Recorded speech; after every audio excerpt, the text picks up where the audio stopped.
What's going on, guys? It's Jesse Simon, and I'm going to be discussing some topics from Unit 1. So, obviously, race, power, religion, and economics played a pretty big role in shaping American society. And from the beginning, power was, mostly held by rich, white, Christian men who own land. And this kind of system basically stemmed from Britain, but was changed over time, which made race a bigger factor of the system.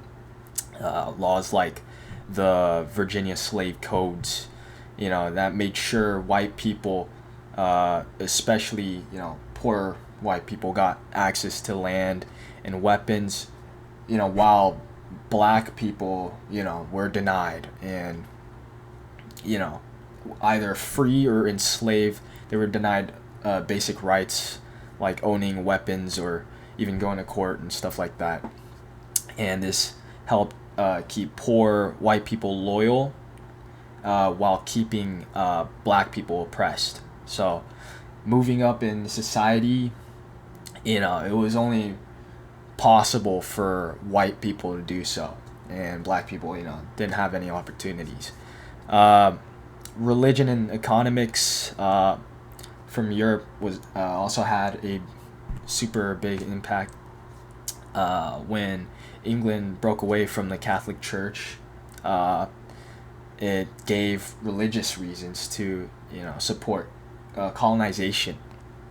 Uh, and at the same time, capitalism encouraged people to seek profits and private property, which also led to using slave labor to make money. And this system, unlike the old system where people actually stayed loyal to their masters and stuff like that. Now it gave money to the people, which gave them power. So things like slavery, and land ownership, it became part of the American law, and systems. So, moving on to the promise of freedom and revolution and its effect on society. The American Revolution, it is seen as a fight for freedom, but who is it really for? And the big idea was the rich being benefited, by this idea, by convincing poor people to fight in the war, and kind of manipulating them to promising land and a better life for them to fight in that war.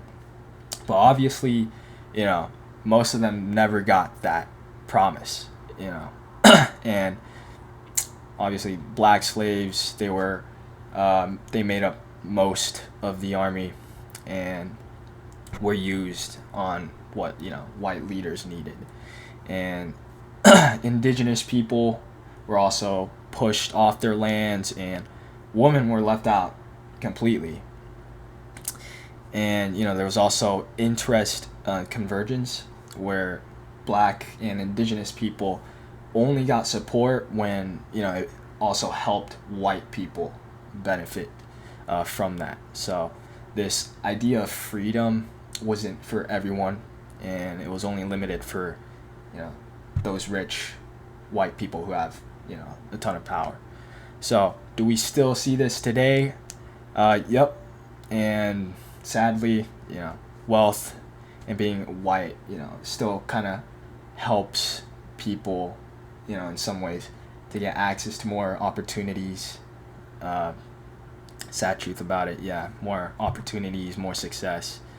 And you see these big businesses get protected, even when like people suffer from student loans and housing payments and stuff like that.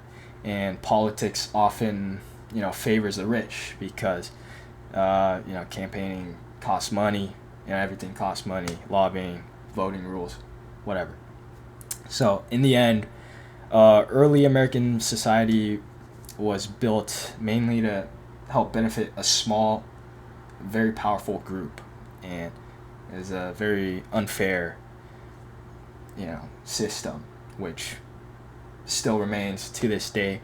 And my question is, if this was never a thing with power and race, if those religion economics, if those never, you know, played a big part of this system, how would our society look like?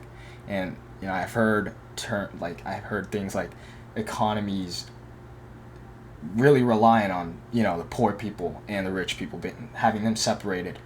What if those were not that big of a problem? Is there an economy that will this affect the entire system? Will that be a better world for us? So yeah, thanks for watching.